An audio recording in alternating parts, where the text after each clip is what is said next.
અરવલ્લી જિલ્લામાં નાતાલ અને 31 ડિસેમ્બરને લઈ પોલીસ એક્શનમાં આવી છે। રાજસ્થાન સહિત આંતરરાજ્યમાંથી વિદેશી દારૂ સહિત ગેરકાયદેસર પ્રવૃત્તિને રોકવા પોલીસ સતર્ક થાય સાથે એસઆરપી કંપનીની પણ અરવલ્લી જિલ્લા પોલીસ દ્વારા માંગ કરવામાં આવી છે।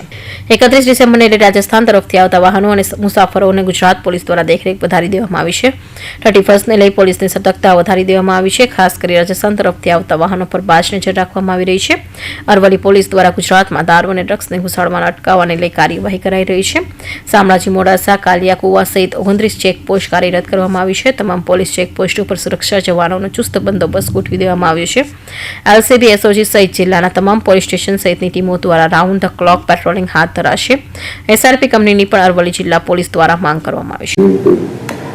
આપ સૌને જાણ છે કે આગામી નાતાલ અને 31 ડિસેમ્બરના અનુસંધાને લિકરની જે પ્રવૃત્તિ છે એ સક્રિય થવાની શક્યતા રહેલી છે અને જે અનુસંધાને જેમ કે આપને ખ્યાલ છે કે રાજસ્થાન બોર્ડર આપણા જિલ્લાના અડીને આવેલ છે, એટલે ટોટલ 29 ચેકપોસ્ટ છે અત્યારે કાર્યરત કરેલી છે।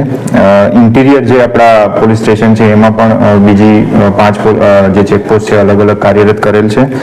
ટોટલ આપણે સ્ટાફની વાત કરીએ તો લગભગ 250 જેટલો સ્ટાફ છે એ આપણે અલગ અલગ ચેકપોસ્ટમાં અત્યારે કાર્યરત કરેલો છે અને તમામ વાહનોનું સઘન રીતે ચેકિંગ થાય અને કોઈ પણ પ્રકારની આવી દારૂની વિદેશી દારૂ, દેશી દારૂની પ્રવૃત્તિ છે એ અટકાવવામાં આવે એવા સૂચનો એસપી સાહેબ અને રેન્જ સાહેબ તરફથી પણ મળેલા છે।